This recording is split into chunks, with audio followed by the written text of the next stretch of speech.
सदगुरुदेव भगवान की जय। श्री मौनी बाबा जी भगवान की जय। प्रिय भाइयों, कभी कभी विपत्ति इतनी तगड़ी आती है कि हम सभी विचलित हो जाते हैं, लेकिन विचलित होना नहीं चाहिए। दृढ़ प्रतिज्ञ होके अगर हमारे आराध्य देव, हमारे सतगुरु हैं या जो भी आराध्य देव हैं, उनके शरण में बना रहना चाहिए और निश्चित रूप से उनसे कहना चाहिए कि मैं आपका हूँ, आप हमारे हैं और आपके द्वारा दिया हुआ सजा ही मैं भुगत रहा हूँ और बराबर भुगतूंगा। जैसी आपकी कृपा होगी वैसा ही होगा, इसमें कोई संदेह नहीं है। इसमें विचलित होने की जरूरत क्या है? जो चक्र है समय का साहब, वो आता है और चला जाता है, लेकिन अगर हम किसी शक्ति अपने परम सदगुरु के सानिध्य में है तो निश्चित रूप से वो मेरे कष्ट क्षण भर में दूर हो जाएंगे। आप एक कहानी सुने। पहली चीज तो ये बता दें हम कि मैं दिगंबर भेष में नहीं रहता हूं।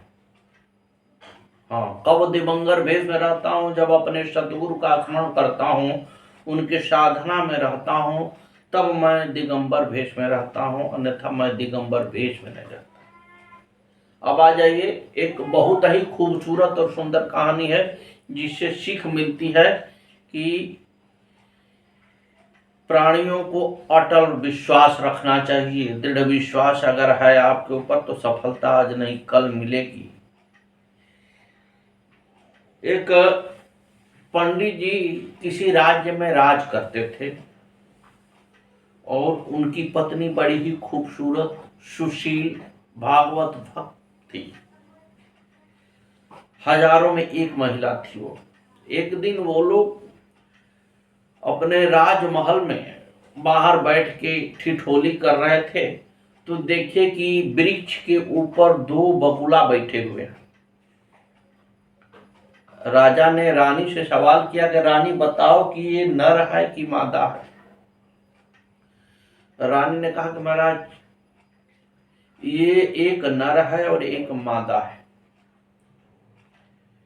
राजा ने कहा ऐसा नहीं है, ये दोनों नर हो सकते हैं और हो सकता है दोनों भाई हों। तो रानी ने कहा नहीं महाराज, आपको पक्षियों के पहचानने की समझ नहीं है। एक नर है और इसमें दो मादा, एक मादा है। इसमें दोनों लोगों में वार्तालाप होते होते बात आगे बढ़ जाती है।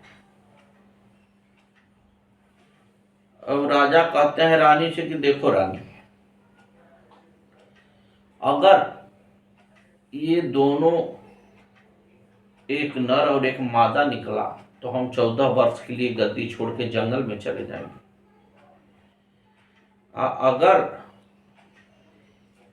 ये दोनों नर निकले तो तुमको यहां से निष्कासन कर दिया जाएगा। महाराज शर्त लग जाती है बड़ी तगड़ी। राजा बुलाते हैं बहेलिया को। बहेलिया दोनों बगुले को पकड़ लेता है, लिया के राजा के समक्ष छोड़ देता है। इसके बाद राजा बुलाते हैं पक्षी को पहचानने वाले को, जिसको ये समझ हो कि ये नर है कि मादा है। पंडित जी थे तो बड़ा चतुर, लेकिन कुछ घमंडी टाइप के थे।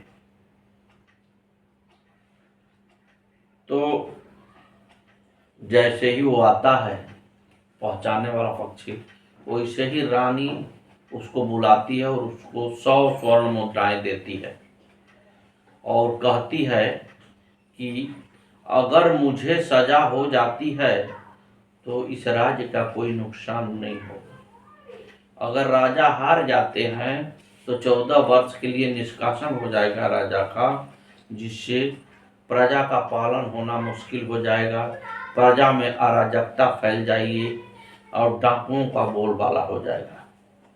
इसलिए मैं ये चाहता हूँ कि राजा के शर्त के अनुसार तुम यही बताना कि ये दोनों नर हैं।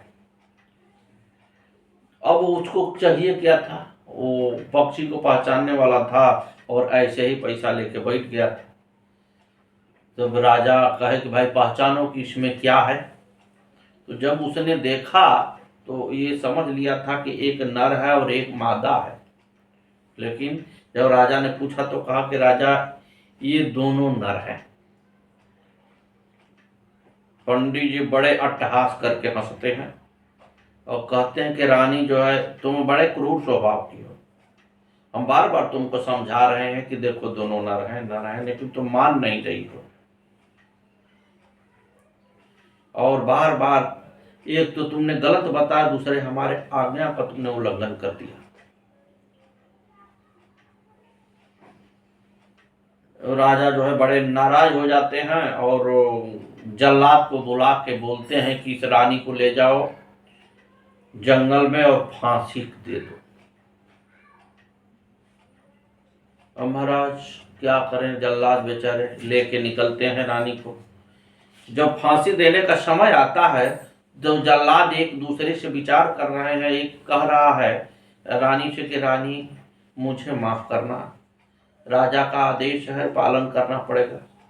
दूसरा कहता है बड़े मूर्ख हो, जो व्यक्ति इतनी सेवा किया हो, हम लोगों को पुत्र की तरह व्यवहार किया हो, उसको भला हम लोग कैसे फांसी दे दें।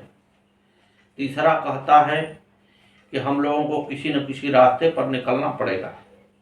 चौथा कहता है कि कुछ भी हो जाए इनको फांसी हम लोग नहीं देंगे, और कुछ ऐसा करते हैं जिससे कि हम लोग भी बच जाएं और रानी भी बच जाए। तो उन लोगों ने विचार किया कि रानी का वस्त्र ले लिया जाए। रानी मने मन कहती हैं कि प्रभु जो है हमारे ऊपर कृपा अवश्य बना रहे हैं, अब हमारी जान बच जाएगी। सब मिल के यही कहते हैं कि रानी आप अपना वस्त्र दे दीजिए, हम लोग कोई व्यवस्था करते हैं। रानी झट से झाड़ी में जाती हैं और अपने वस्त्र को निकाल के फेंक देती हैं। महाराज ये सब जल्लाद चल देते हैं। आगे जाते हैं तो कसाई के यहाँ किसी जानवर को काटा हुआ देखे, सब खून था, उसी में उन कपड़े को लगा देते हैं और इसके बाद राजा को दिखा देते हैं कि देखिए राजा, रानी जो है फांसी दे दिया गया, वो मर गई। राजा को कोई विशेष फर्क नहीं पड़ता है, जबकि बड़ी प्यारी रानी थी, बड़े सम्मान करती थी राजा को, बड़ा प्यार करती थी। अब देखिए उस समय की परिस्थिति क्या थी कि रानी गर्भवती थी। राजा को ये क्रूर कदम उठाना नहीं चाहिए था, लेकिन रानी जंगल में झाड़ियों में छिप छिप के रह रही हैं, अपने जीवन का निर्वहन कर रही हैं। फल फूल जो भी मिल रहा है, घास फूस, पेड़ पौधे का पत्ता वगैरह जो भी खा के अपना जिंदगी व्यतीत कर रही हैं। तब तक उधर आ जाते हैं एक आखेट करते करते राजा विक्रमादित्य। बड़े प्रतापी राजा है भाई। अब खेलते खेलते जब खोजते हुए आखेट को आते हैं उधर, तो वहां उनको झाड़ी में सुबुगाहट दिखाई देती है, कोई आवाज आ रही है। रानी इधर पेड़ से निकल के उस झाड़ी में छिप गई कि लग रहा है कोई आ रहा है। राजा जो है विक्रमादित्य आदेश करते हैं अपने सैनिकों को, चारों तरफ से झाड़ी को घेर लो, इसमें कोई पशु है। चारों तरफ से सैनिक घेर लेते हैं। अब उधर जब मारने की बारी आती है तो रानी आवाज करती है कि भाई मैं कोई पशु नहीं हूं, मैं एक महिला हूं, मैं विपत्ति की मारी यहां घूम रहा हूं।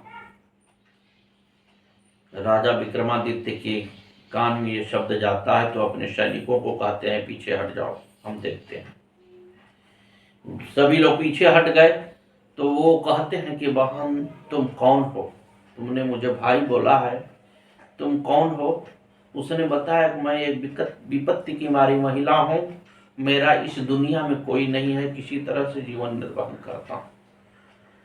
राजा विक्रमादित्य कहे कि मैं राजा विक्रमादित्य हूँ और जो कह देता हूँ उसमें कोई फर्क नहीं पड़ता, आप हमारी बहन हो और आज से अभय देता हूँ तुमको, निकल आओ, कोई कुछ नहीं कर सकता।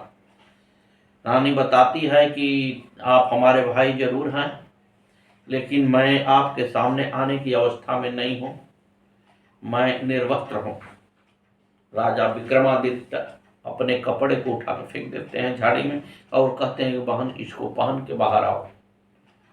वो वहाँ आती है बाहर, उसको लेके राजा विक्रमादित्य चले जाते हैं अपने महल में। अब वो उस रानी का निर्वहन राजा विक्रमादित्य क्या हो रहा है। समय पूरा होता है, रानी को बच्चा पैदा हो जाता है, सहस्त्रबाहु नाम रखा जाता है। राजा बड़े भारी उत्सव करते हैं, हमारा भांजा पैदा हुआ है। और अपने भांजे का नाम जो है ब्राह्मणों के द्वारा रखा जाता है सहस्त्रबाहु। बड़े विशाल योद्धा राजकुमार था ही, वीर योद्धा था वो। कालांतर में होता क्या है कि अपने माँ को दुखी समझकर वो बार बार अपने माँ से पूछ रहा है कि बताओ मेरे पिता कौन है। माँ टाल जाती है। एक बार सहस्त्रबाहु आ जाता है कि नहीं माता, अब आपको बताना पड़ेगा, हमको संशय है कि कहीं ना कहीं तुम्हारे साथ ज्यादती हुई है, हमको बताओ। तो वो पंडित जी का नाम बता देती है कि सारी घटना बताती है, इसे इसे इसे इसे। सहस्त्रबाहु तो आग बबूला हो जाता है, ये बड़ी भारी दुष्टता की है। बहरहाल सोचता है कि क्या करना चाहिए।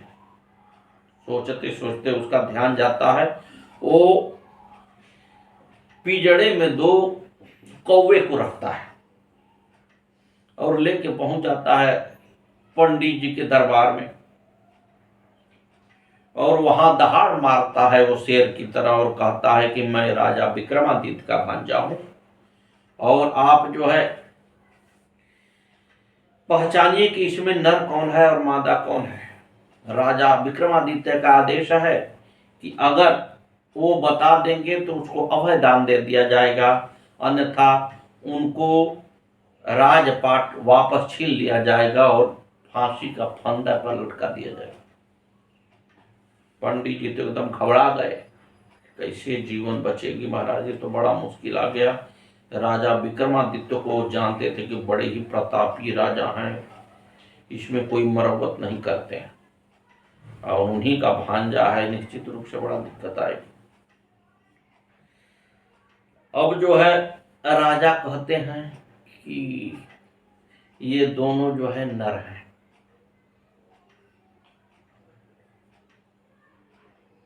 सहस्त्रबाहु कहता है कि सत्यापित करने के लिए किसी को बुलाया जाए जो ये पहचान रखता हो कि इसमें नर है और मादा है, क्या है। वही बुलाया जाता है महाराज जो कि रानी के समय बुलाया गया था, पक्षी पहचानने वाला। वही बुलाया गया, आया। सहस्त्रबाहु उसके सर पर रख देता है तलवार और कहता है खबरदार, अगर तुमने गलत बोला तो तुम्हारा सर धड़ से अलग हो जाएगा, सत्य बोलना है तुमको। वो तो डर से कांप रहा है, करे तो क्या करे। बहरहाल वो सोचा कि मरने से बढ़िया है सत्य ही बोल दिया जाए, और हो सकता है मेरी जान बच जाए, ये राजा उन्हीं के अधीन हो जाए, और जब हो जाएंगे तो मेरी जान बच जाएगी। वो जब देखता है तो उसमें एक नर था कौवा और एक मादा था। उसने कहा कि महाराज इसमें एक नर है और एक मादा है। पंडित जी तो बेचैन हो गए और सहस्त्रबाहु के गोड़ पर गिर गए कि मुझे प्राण दान दे दो। कहा ना, मैं कौन होता हूँ प्राण देने वाला, प्राण दान मैं नहीं दूंगा, इसका दान देने वाले तो राजा विक्रमादित्य हैं, मैं उनका भांजा हूं। और मैंने सुना है कि इसी शर्त पर तुमने अपने पत्नी को छोड़ दिया था और उसे फांसी की सजा दिलवा दी थी। पंडित जी अपनी गलती को स्वीकार करते हैं कि हमसे गलती जरूर हो गई, ऐसा नहीं करना चाहिए था। फिर सहस्त्रबाहु ने कहा कि हम सुने कि वो गर्भवती थी, तब तो तुमने बड़ी भारी अपराध किया। जो पेट में बच्चा पल रहा है उसका क्या गलती थी, उसकी तो कोई गलती नहीं थी, उसको भी तुमने मृत्युदंड दे दिया। पंडित जी बड़े गिड़गिड़ा रहे हैं, हमारा स्थिति संभल नहीं रही है। अब वो लेके जाते हैं राजा विक्रमादित्य के पास। राजा विक्रमादित्य जब सुनते हैं तो कहते हैं भाई ये तो बहुत गलत किए हो, तुमको बड़ी भारी सजा दी जाएगी इसकी। क्षमा मांगते हैं। तो राजा विक्रमादित्य कहते हैं कि मुझे क्षमा करने का क्या अधिकार है? तुमने जिसके साथ गलत किया है वो क्षमा मांग, उससे मांगो। उसने कहा महाराज वो तो इस दुनिया में नहीं है। विक्रमादित्य ने कहा कि हमारी मुंह बोली एक बहन है, अगर तुमको क्षमा कर देती है तो मैं तुमको क्षमा कर दूंगा। बुलाई जाती है, जैसे पंडित जी महाराज देखते हैं पैर के नीचे से सरक जाती है जमीन, महाराज वो तो जिंदा है, अब क्या करें। बहरहाल पंडित जी हाथ पैर गिरते हैं, अपने पत्नी से रोते गिड़गिड़ाते हैं कि मुझसे बड़ी भारी रानी गलती हो गई, मुझे पहले समझना चाहिए था कि सत्य है कि असत्य है, और आपने बड़ी भारी हमारे ऊपर उपकार किया है, इसलिए कि जो पक्षी पहचानने वाला है वो वास्तविकता बता दिया है कि रानी कितनी बड़ी त्यागी थी, और अब उन राजा की गलती अपने सर ले ली थी, इस कारण कि राज्य चलता रहे। ये सब सुन के मैं भारी दुखी हूँ, मुझे क्षमा कर दीजिए। रानी ने कहा कि मैं क्षमा करने का अधिकारी नहीं हूँ, मेरे भाई ही क्षमा कर सकते हैं, इसलिए कि वो दो दो जिंदगियों को बचाए। राजा विक्रमादित्य ने कहा कि महाराज आपको सजा तो मिलेगी पंडित जी, आपने बहुत गलत किया। लेकिन जब अपनी बहन की तरफ राजा विक्रमादित्य ने देखा तो ये हुआ कि हमारी बहन की इच्छा है कि इसके साथ चला जाऊं। तो उन्होंने कहा कि आपको सजा मैं देता हूं कि हर वर्ष रक्षाबंधन के दिन हमारे बहन को लेके आप आएंगे और राखी बंधवाएंगे। पंडित जी महाराज बड़े प्रसन्न होते हैं और पत्नी और बच्चों को लेके निकल लेते हैं। सद्गुरुदेव भगवान की जय। जय जय श्री सीताराम। जय गुरुदेव।